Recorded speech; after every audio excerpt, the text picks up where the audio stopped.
En el principio Dios, el amor de nuestras almas, la fuente de bondad, justicia y verdad, un reino perfecto de amor y de luz. Hasta que estalló la guerra en el cielo, un ángel caído quebrantó la ley perfecta de Dios. Lucifer codiciaba el trono y la autoridad de Dios. Engañó a una tercera parte de los ángeles a rebelarse contra el Altísimo. Desde entonces, la tierra es campo de batalla, donde las fuerzas de la luz y las tinieblas, del bien y del mal, de la verdad y la mentira, batallan en un conflicto mortal. ¿Es usted espectador o ya tomó su lado? ¿Está caminando en victoria conforme a la voluntad de Dios? Marla Ilona le guía a descubrir la verdad de la palabra de Dios para que usted pueda escoger el bien, obtener vida más abundante y alcanzar la vida eterna. Bienvenido a Hablando Claro, verdad presente para esta generación. Bendición, hermanos, qué alegría estar de nuevo con ustedes hoy. Bienvenidos todos a Hablando Claro, verdad presente para esta generación. Yo soy Marla Ilona y hoy estamos aquí para hablar del tema de la crisis climática y la ley dominical, un tema sumamente importante para el pueblo adventista. La crisis climática es el caballo de Troya que utilizará el Vaticano para introducir la ley dominical. No sé si ustedes conocen el caballo de Troya. En la mitología griega se habla del caballo de Troya, que fue una máquina de guerra que utilizaron los aqueos. El ejército aqueo quería invadir la ciudad de Troya, que era una citadela impregnable. Y entonces ellos se ingeniaron esta máquina de guerra en forma de caballo e introdujeron a algunos de los guerreros aqueos, se escondieron adentro de esta enorme máquina de guerra y pusieron el caballo enorme a la puerta de la ciudad de Troya. Cuando los soldados de Troya que estaban en la muralla, los centinelas de Troya que estaban en la muralla, cuando vieron el caballo pensaron que era un obsequio de guerra, que para los que son victoriosos siempre hay algún trofeo, ¿no? Ellos pensaron que era un trofeo de guerra. Abrieron las puertas de la ciudad, entraron el caballo y estaban todos admirando el caballo. Toda la población vino a admirar el caballo. Esa noche, sigilosamente, los guerreros aqueos salieron del caballo, abrieron la puerta de la ciudad y todo el ejército aqueo entró, arrasaron con Troya, destruyeron la ciudad y de hecho fue el fin de Troya. Nunca más hubo Troya. Troya pereció y fue destruida completamente aquel día. Hermanos, de igual manera, la crisis climática es el caballo de Troya que el poder de las tinieblas está usando para introducir la ley dominical, que finalmente es el objetivo estratégico más importante de Satanás. Es ese, que se les rinda adoración a él en domingo. Eso es lo que ha perseguido Satanás desde los siglos. Quedó manifiesto cuando Satanás le dijo a Jesús: adórame y te daré toda la gloria de las naciones de la tierra. Vemos que su deseo de recibir adoración es un deseo muy antiguo, no es de ahora. Hay que decir, como introducción, hermanos, seré breve en esto, pero Satanás conoce suficientemente las leyes de la naturaleza, lo que la hermana Elena White llama el laboratorio de la naturaleza. Él lo conoce suficientemente bien como para ser muy peligroso y está actuando a través de científicos e ingenieros para causarle mal a la Tierra, para destruir el planeta. Y entonces la estrategia del Vaticano, quien recibió su autoridad del dragón, se apoya sobre esta estrategia, hermanos. Crear el problema, es decir, crear el problema del calentamiento global, exacerbar el problema para que las naciones se agiten y las poblaciones se agiten, reclamando acción urgente para la condición del planeta, y proponer una solución. Esa es la estrategia del Vaticano, es la estrategia que siempre ha seguido el ejército jesuita, y es lo que estamos viendo, hermanos, que está sucediendo con la situación del clima. En este momento hay un proyecto de ley que fue aprobado en el mes de mayo del 2019 en la Cámara de Representantes de los Estados Unidos, un proyecto de ley para implementar rápidamente acciones concretas para contrarrestar y combatir el calentamiento global. Este proyecto de ley fue aprobado, ha sido introducido en el Senado, está en lista de espera de revisión, es decir, todavía el Senado no ha evaluado este proyecto de ley. Hoy voy a presentarles la evidencia bíblica, histórica, que me hacen afirmar que este proyecto de ley será el instrumento, el vehículo que será utilizado para imponer la marca de la bestia. Será el catalizador de la marca de la bestia. Así que quédense conmigo, que esta discusión que vamos a tener hoy, este tema es muy interesante, tema de investigación, pero yo creo que con suficiente y abundante evidencia bíblica, hermanos, para que no nos quede duda de que nos queda muy poquito tiempo.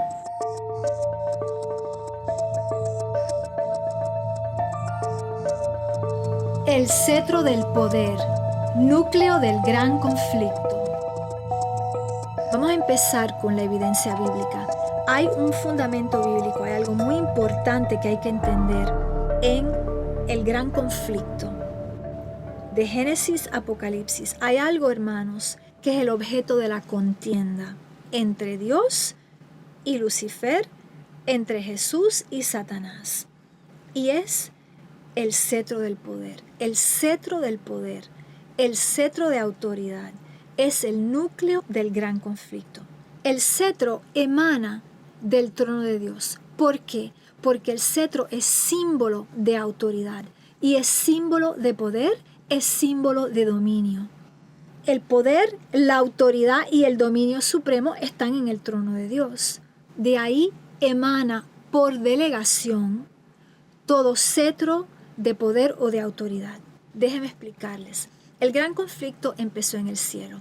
Lucifer quiso arrebatarle el cetro del poder a Dios. Leemos en Salmo 45, versículo 6. Tu trono, oh Dios, es eterno y para siempre. Cetro de justicia es el cetro de tu reino. Lucifer no tuvo éxito tratando de arrebatarle el cetro del poder a Dios. Pero cuando Lucifer fue arrojado del cielo con sus ángeles caídos, vino a la tierra y sí logró arrebatarle el cetro del poder a Adán y a Eva. El Señor le había delegado a Adán y Eva el cetro del poder sobre la tierra, la autoridad para dominar la tierra. Vamos a leerlo en Génesis 1, versículo 26. Entonces dijo Dios, hagamos al hombre a nuestra imagen, conforme a nuestra semejanza, y señoree en los peces del mar, en las aves de los cielos, en las bestias, en toda la tierra y en todo animal que se arrastra sobre la tierra. El Señor, dijimos, le delegó autoridad a Adán y a Eva para tener el dominio sobre toda la tierra y todo lo que en ella había. Cuando Jesús fue engendrado por el Padre, esto es, no sabemos cuándo, hermanos, pero mucho antes de la fundación del mundo. Vamos a leer en Salmo 2, del 7 al 12. Yo publicaré el decreto. Jehová me ha dicho, mi hijo eres tú. Yo te engendré hoy. Pídeme y te daré por herencia las naciones y como posesión tuya los confines de la tierra. Escuchen. Los quebrantarás con vara de hierro. Encontramos el cetro. El cetro es la vara. Los quebrantarás con vara de hierro. Como vasija de alfarero, los desmenuzarás. El Señor está diciendo que Jesús es su hijo engendrado, no creado, engendrado, a quien el Señor por delegación le dio por herencia a las naciones. Como posesión le dio los confines de la tierra y le dio autoridad delegada para gobernar con vara de hierro. Ahora pues, oh reyes, sed prudentes, admitid amonestación, jueces de la tierra, servid a Jehová con temor. Es decir, el Señor está hablando a los reyes y a los jueces, es decir, los gobernadores de la tierra. Sed prudentes, admitid amonestación, servid a Jehová con temor y alegraos con temblor. Honrad al Hijo, para que no se enoje y perezcáis en el camino. De nuevo estaba leyendo el Salmo 2, 7 al 12. Vamos a leer en Isaías, un segundo testigo, Isaías 11, versículo 1 y 2. Saldrá una vara del tronco de Isaí, y un vástago retoñará de sus raíces, y reposará sobre él el espíritu de Jehová, espíritu de sabiduría y de inteligencia, espíritu de consejo y de poder, espíritu de conocimiento y de temor a Jehová. Es decir, hermanos, Jesús, desde antes de la fundación del mundo, Jesús ya venía con esa encomienda y con ese heritaje, la herencia de esta tierra. Él fue engendrado con esa misión y con esa herencia eterna. La tierra y las naciones, para gobernarlas con vara de hierro. Por eso se muestra a Jesús muy a menudo con la vara del pastor. La vara del pastor es símbolo del cetro del poder, porque con ese cetro del poder es que el pastor señorea sobre las ovejas. Con esa vara es que el pastor guía a las ovejas. Y sabemos obviamente que esto es símbolo de Jesús, Jesús cabeza de la iglesia, guiando a su iglesia, a sus ovejitas. También, hermanos, la vara de Aarón que se encuentra en el tabernáculo, en el lugar santísimo, esa vara de Aarón también representa el cetro del poder. Pero miren qué interesante. Leemos en Apocalipsis 2 cómo la autoridad que el Padre le delegó a Jesús, ahora Jesús la va a delegar a aquellos que serán encontrados fieles. Vamos a leer en Apocalipsis 2, vamos a ver el lenguaje muy similar en Apocalipsis 2, 26 y 27. Escuchen bien. Este es Jesús hablando. Al que venciere y guardare mis obras hasta el fin, yo le daré autoridad sobre las naciones y las regirá con vara de hierro. Es decir, hermanos, el mismo lenguaje, lo mismo que el Padre le dio a Jesús, le delegó a Jesús esa misma autoridad, esa misma herencia, Jesús la delega a los que les serán fieles. Sigo leyendo.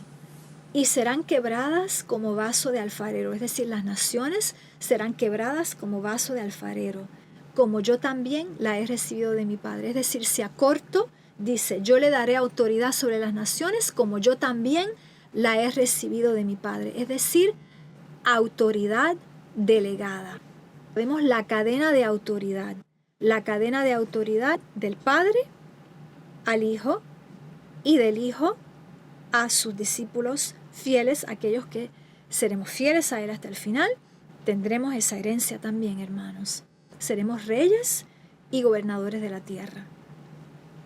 Vemos también, vamos a constatar que hay una cadena ilegítima del poder. Yo quiero que piensen ustedes en esto del cetro. Piensen en una carrera de relevo. Hay un batón que se pasa de un corredor al otro. ¿Okay? Lo vamos a ver de manera mucho más clara ahora cuando lo abordamos del punto de vista de la secuencia ilegítima, la cadena ilegítima del cetro del poder. ¿Okay? Lo vamos a ver lo vemos a través de toda la Biblia, pero de manera más clara y más concisa lo encontramos en el libro de Daniel. Vamos a empezar por Daniel capítulo 2. Allí vemos en el sueño que le dio el Señor a Nabucodonosor, en la estatua de diferentes metales, encontramos la secuencia del poder. Claro, Daniel no mira hacia atrás, Daniel mira hacia el frente. Daniel mira a partir de Babilonia, el reino en el cual él se hallaba, y de Babilonia mira hacia el frente. Entonces mira Babilonia, Medo-Persia, Grecia, la Roma pagana y la Roma papal, hasta que llega la roca cortada sin manos que representa el reino de Dios y que llega y destruye la estatua y destruye todos los reinos de la tierra para establecerse como el reino único sobre la tierra.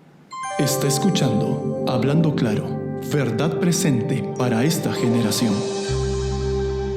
Y de hecho, hermanos, quiero señalar que esta profecía de Daniel 2 es una de las profecías más abarcantes de la Biblia.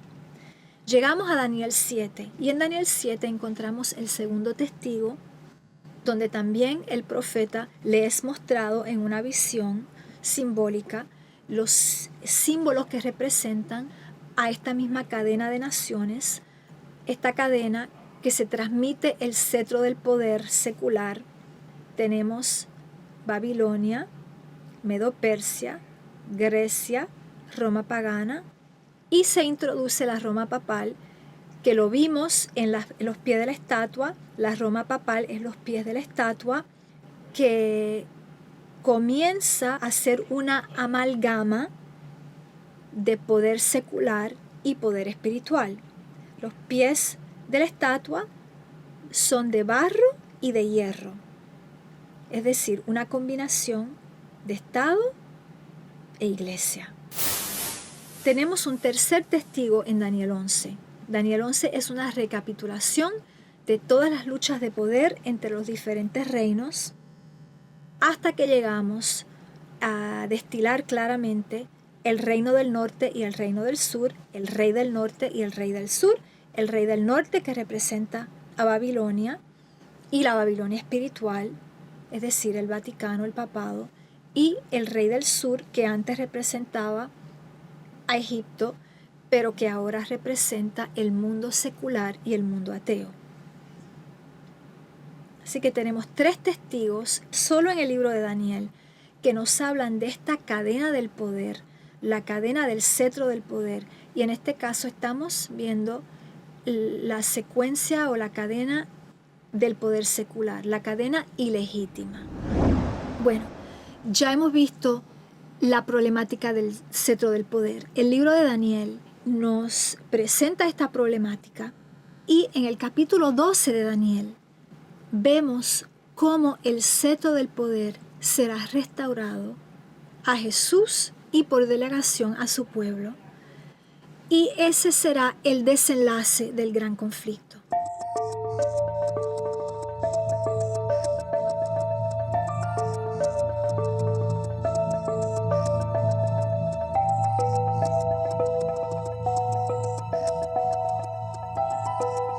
Seis principios bíblicos para la historia y la profecía. Ahora vamos a entender 6 principios bíblicos que iluminan las profecías y la historia.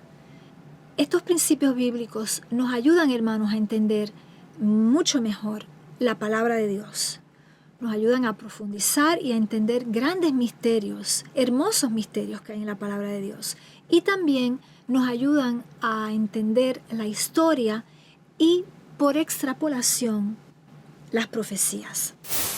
Vamos a empezar con el primer principio bíblico que dice: las profecías son historia escrita por anticipado. Nosotros, adventistas, utilizamos el modo de interpretación profética llamado historicista. Este modo de interpretación profética se apoya en la historia. Entiende que la historia es un flujo continuo de sucesos, de eventos, de personajes también, y que en la historia no hay saltos, que la historia no va hacia atrás, sino que la historia es una progresión que va hacia adelante. La historia confirma el cumplimiento de la profecía. Por eso decimos que la profecía es historia escrita por anticipado, porque podemos ir a la historia para verificar si una profecía se ha cumplido y si hemos entendido correctamente esta profecía, o se ha cumplido o está por cumplirse, ¿verdad? Porque las profecías del Señor son seguras, es una luz segura que el Señor nos ha dado. Así que vamos a la historia a ver si la profecía se ha cumplido y entonces la historia confirma el cumplimiento de la profecía. Si en la historia no podemos verificar el cumplimiento de la profecía, hay dos posibilidades. O hemos interpretado incorrectamente la profecía o la profecía todavía no se ha cumplido.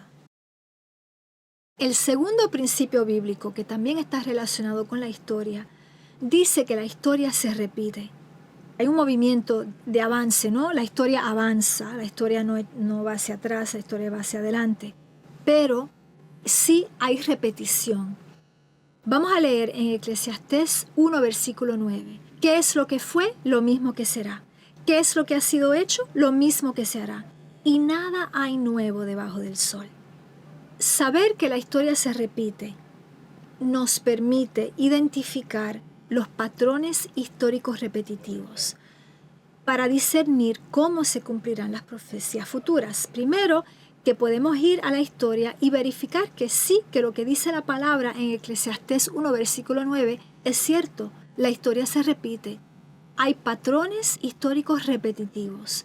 Y cuando discernimos estos patrones históricos, cuando los identificamos, cuando podemos realmente ver el patrón, entender el patrón, podemos aplicarlo cuando es pertinente, no siempre es pertinente, pero cuando es pertinente y es aplicable, podemos aplicar el patrón histórico a las profecías para tener más detalle de cómo se cumplirá la profecía. A veces las profecías son muy sintéticas, a veces no nos explica con mucho detalle cómo se realizará. Por ejemplo, en el libro de Apocalipsis nos dice simplemente que en el momento en que se impondrá la marca de la bestia, no se podrá comprar ni vender.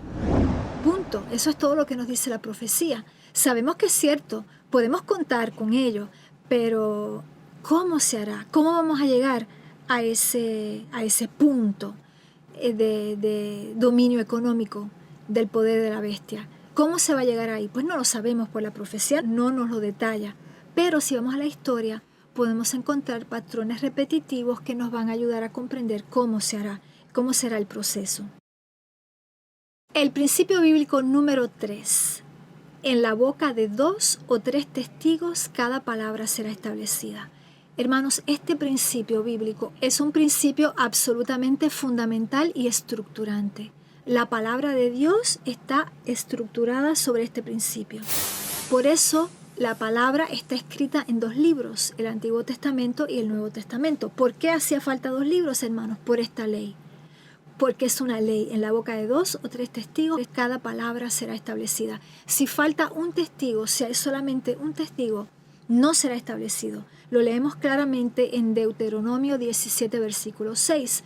En la ley judía dice: por dicho de 2 o de 3 testigos, morirá el que hubiere de morir. No morirá por el dicho de un solo testigo. Es decir, si faltan testigos, nada será establecido. Esto es un principio celeste. Vamos a leer en 1 de Juan, capítulo 5.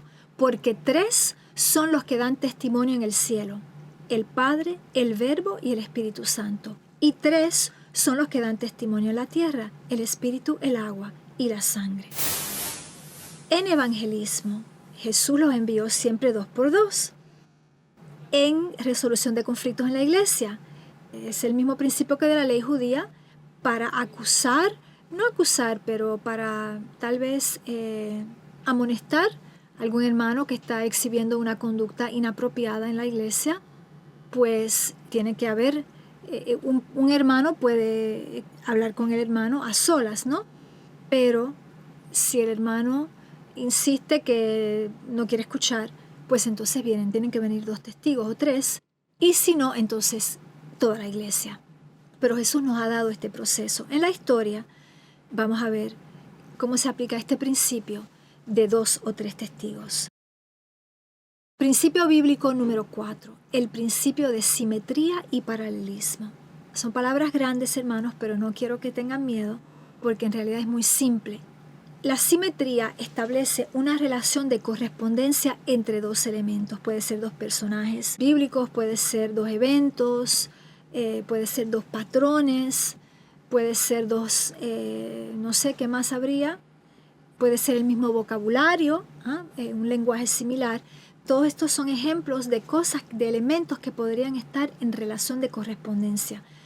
La palabra paralelismo viene del mundo de la literatura y el mundo artístico, y simplemente es una figura que consiste en repetir una misma estructura varias veces, pero alterando algún elemento. Les voy a dar ejemplos concretos y ya van a ver qué fácil es este principio. Vamos a ver en la Biblia misma algunos ejemplos de simetría y paralelismo. En el libro de Génesis, Dios hace al hombre a su imagen y semejanza. En Apocalipsis, Satanás crea la imagen de la bestia. En el libro de Génesis vemos una prueba de obediencia. No comerás del árbol del bien y del mal. Y en Apocalipsis vemos una prueba de obediencia, pero terrible. No será tan fácil como la prueba que tuvieron Adán y Eva. Esta prueba para nosotros será mucho más difícil. Una prueba de obediencia que será el Santo Sábado. El Señor nos dice, no adoren en domingo, no tomen la marca de la bestia. Primer Adán, el Edén perdido. Segundo Adán, Edén restaurado. Vamos a hablar de un paralelismo y una simetría que se establece también entre el cielo y la tierra. Y la manera más clara de entender esto es a través de las fiestas sagradas del Señor, el calendario sagrado del santuario, de las 7 fiestas del santuario. Vemos una correspondencia muy clara, por ejemplo, para mencionar solamente 2, en la fiesta de las primicias, en la tierra se estaba celebrando la fiesta de las primicias cuando Jesús se presenta al Padre como la primicia de la recolta, resucitado, con una hueste de santos resucitados que representaban las primicias de la resurrección de los muertos. La otra fiesta, muy clara, muy evidente, donde se ve el principio de simetría y paralelismo, fue en Pentecostés, cuando en el cielo Jesús es ungido como sumo sacerdote de su pueblo y caen de su unción, caen las gotas de aceite sobre el monte Sión, el pueblo de Dios, sus escogidos que estaban en ese momento reunidos en el aposento alto, los discípulos que recibieron la unción del Espíritu Santo como gotas de aceite, claro, como lenguas de fuego, claro, pero en el cielo lo que estaba cayendo eran gotas de aceite. Espero que esto ilustra bien y que les ejemplifica mejor el principio bíblico de la simetría y del paralelismo. Vamos a hablar ahora del quinto principio bíblico, que es el precedente establecido. El precedente establecido es algo que conocemos muy bien en jurisprudencia, porque cuando un abogado toma un caso, lo primero que hace el abogado es ir a los registros para ver si ya se ha tratado un caso similar y si ya ha habido un caso similar, ¿cuál ha sido el veredicto? Porque el veredicto en los casos previos establece un precedente y el abogado necesita entender correctamente cuál es el precedente para saber si él será victorioso en su defensa de su cliente o si realmente el caso es muy difícil porque todo el precedente establecido va contra la postura de su cliente, ¿no? Es un buen ejemplo del precedente establecido. Y acuérdense que en el mundo nosotros utilizamos muchos de los conceptos del cielo, muchas de las cosas, sobre todo en todo lo que tiene que ver con gobierno, todo lo que tiene que ver con justicia, jurisprudencia, en todo esto se utilizan muchísimos conceptos de la ley divina, son utilizados en la tierra. Y este es un ejemplo. Pero concretamente, para que ustedes vean cómo este principio cómo nos ayuda en el estudio de la profecía. Vemos en la historia sagrada que los archienemigos de Dios en la Biblia eran todos hombres de confianza. Si vemos la primera traición fue Lucifer, que traicionó a Dios, y Lucifer era un querubín que cubría el trono, que protegía el trono del Señor. Quiere decir que esa fue una traición al más alto grado, la traición de Lucifer contra Dios. Luego vemos en la tierra, durante el ministerio de Jesús, que su enemigo también era Judas. Su archienemigo también era un hombre de confianza, era Judas. Es decir, hermanos, lo que el precedente nos está diciendo es que aquel que traiciona no es de afuera, no es un enemigo declarado que está luchando contra, sino es alguien que está adentro, hombre de confianza, que está en el círculo íntimo de Dios, en el círculo íntimo de Jesús, y que lo traiciona. Deducimos entonces, hermanos, que cuando se trata del anticristo, pues no podemos pensar que es alguien de afuera. No podemos pensar que es un pagano, que es un ateo. Eso no tiene sentido porque el precedente bíblico establece que es un hombre de confianza. Quiere decir que el anticristo está en la iglesia y que no hay que buscarlo afuera de la iglesia, sino adentro de la iglesia. ¿Está claro? Ok, vamos al sexto y último principio bíblico. Ustedes van a ver, hermanos, que estos principios bíblicos, ustedes hoy no han perdido su tiempo, porque los va a ayudar a entender lo que tenemos que discutir hoy, pero también ustedes van a ver que si ustedes se acuerdan de estos principios bíblicos, les va a abrir un mundo de comprensión cuando ustedes estudian la palabra de Dios y la historia. Está escuchando Hablando Claro, verdad presente para esta generación. El sexto principio bíblico nos habla del momento en el cual se revelan las profecías. Este principio se llama el reconocimiento contemporáneo del cumplimiento profético. Wow, son palabras grandes. El reconocimiento contemporáneo del cumplimiento profético. ¿Qué quieren decir esas palabras, hermanos? Eso quiere decir que cuando la profecía está a punto de cumplirse, ahí es que los hijos de Dios reciben la revelación, aunque estas profecías se hayan leído siglos antes, pero realmente es en el momento en que está a punto de cumplirse la profecía que es plenamente comprendida. Les voy a dar un ejemplo. Jeremías había profetizado los 70 años de cautiverio en Babilonia y había dicho que a los 70 años el Señor los traería de regreso a su tierra. Daniel, el profeta, está leyendo la palabra y encuentra esa profecía de Jeremías y se postra y comienza a rogarle al Señor y a través de oros y ayunos, pidiéndole y suplicándole al Señor para que el Señor establezca su palabra, que cumpla su promesa y que los lleve de regreso a su tierra, porque Daniel veía que los 70 años ya estaban prácticamente cumplidos y él no veía ningún movimiento, él no veía nada que indicara que efectivamente el Señor iba a restaurar a su pueblo, a su tierra. Les voy a dar un segundo ejemplo, segundo testigo. Cuando los mileritas empiezan a sonar la trompeta, pensando que Jesús venía a la tierra, ellos no habían comprendido que se trataba del comienzo del juicio y no de la segunda venida. Ellos empezaron a sonar la trompeta en el 43. En el 44, cuando vino el gran chasco, realmente fue ahí, hermanos, que ellos pudieron comprender el significado verdadero de la profecía, que no era el regreso de Jesús, sino que era el comienzo del juicio del pueblo de Dios.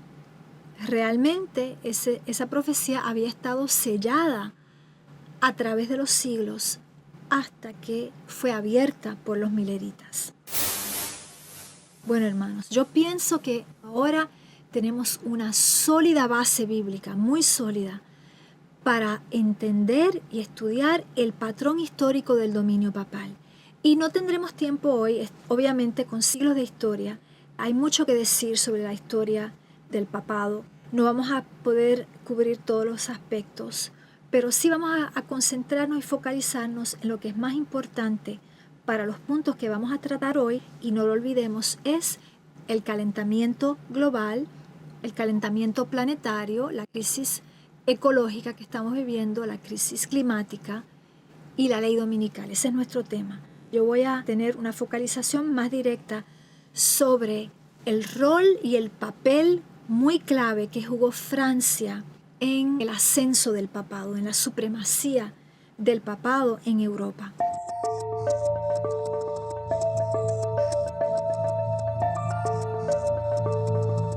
el papel de Francia en la historia del dominio papal.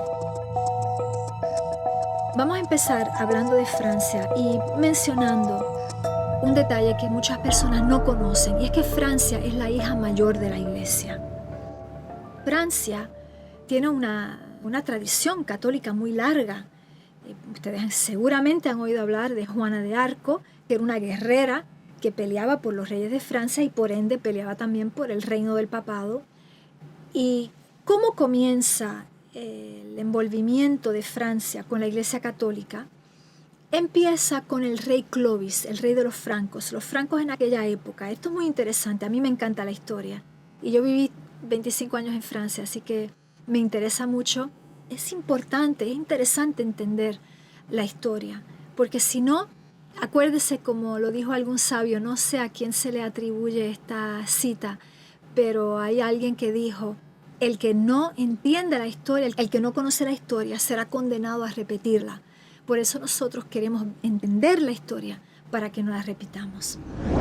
Bueno, rey Clovis de los francos decía, el rey Clovis se bautizó por la Iglesia Católica aproximadamente en el año 500, alrededor del año 500.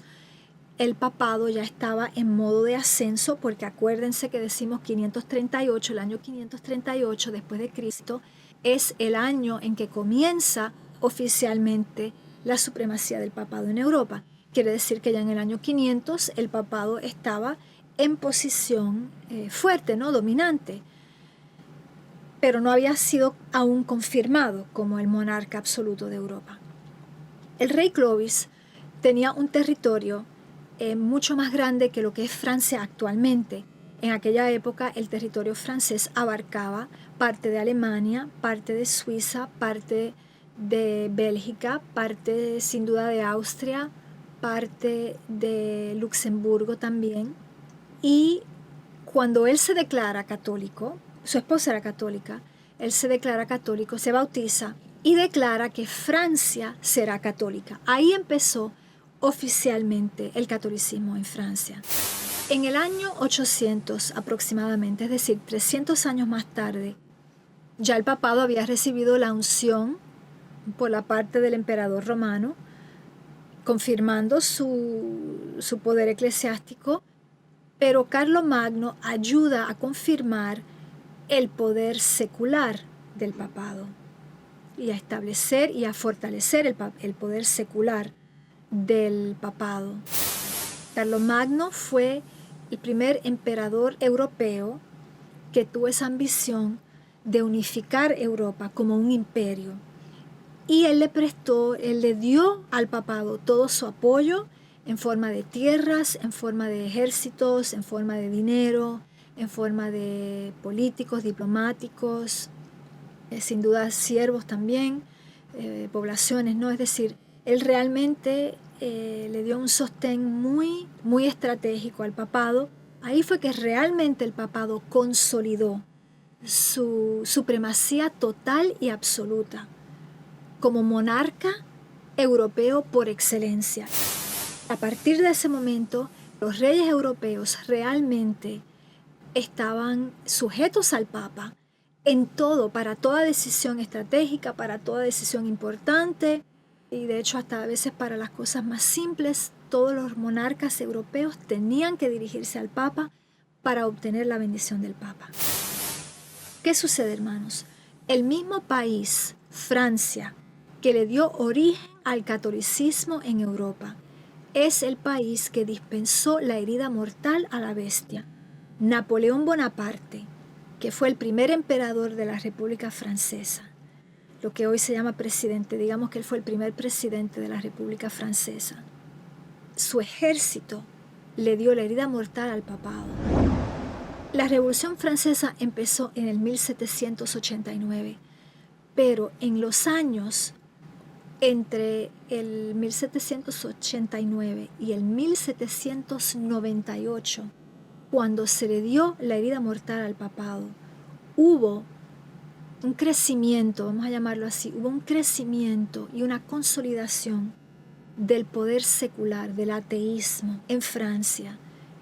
Y por eso, y como la Revolución Francesa fue contra la monarquía nacional, pero también la monarquía papal. Era una revolución, una insurrección contra todo el poder establecido. Por eso uno de los generales de Napoleón fue al Vaticano y invadieron Roma y tomaron cautivo el Papa y lo encerraron. Desde entonces hasta hace muy poquito tiempo, el papado había perdido su poder, su vigor. En el 1929, cuando el emperador Mussolini de Italia firma un acuerdo con el papado, ahí es que empieza, hermanos, empieza la herida a sanarse. Pero es un proceso y la herida no fue sanada en ese momento. La herida todavía no está completamente sanada, pero está a punto, hermanos, está a punto de ser sanada.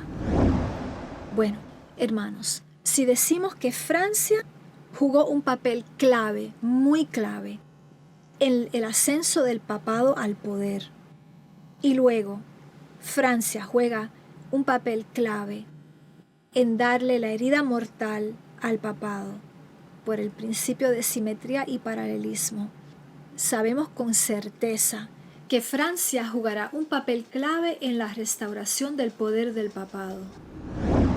La pregunta es, ¿cómo? Ok, jugará un papel clave en la restauración del papado, pero ¿cómo? ¿Cómo se va a manifestar eso? ¿Cómo lo vamos a reconocer? Es la pregunta, hermanos. Ahora, ¿estamos listos, hermanos? Gracias porque han estado conmigo hasta aquí, porque sin esas bases sólidas que hemos puesto, esa fundación de la casa que estamos construyendo, no podemos entender. Ahora ustedes van a ver que a la luz de todo lo que hemos dicho, vamos a poder interpretar correcta y acertadamente los sucesos recientes en la última fase de ascenso del papado.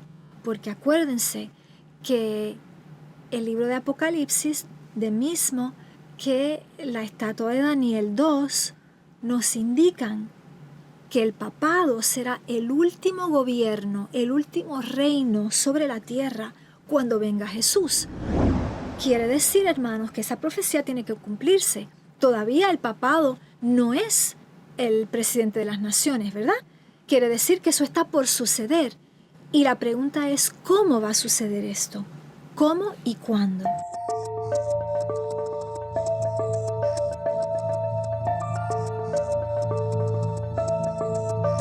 Por favor, regrese pronto con nosotros para escuchar la segunda parte de Crisis Climática y Ley Dominical.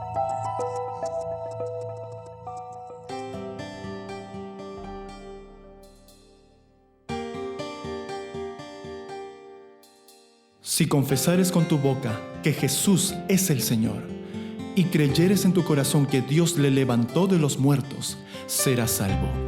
Porque con el corazón se cree para justicia, pero con la boca se confiesa para salvación. Enjugará Dios toda lágrima de los ojos de ellos, y ya no habrá muerte, ni habrá más llanto, ni clamor, ni dolor, porque las primeras cosas pasaron. Gracias por haber escuchado Hablando Claro, verdad presente para esta generación. Si has sido bendecido por este programa, por favor, compártalo con otros. Visítenos en la web a citybiblegroup.com. Envíenos sus preguntas y comentarios a info@citybiblegroup.com.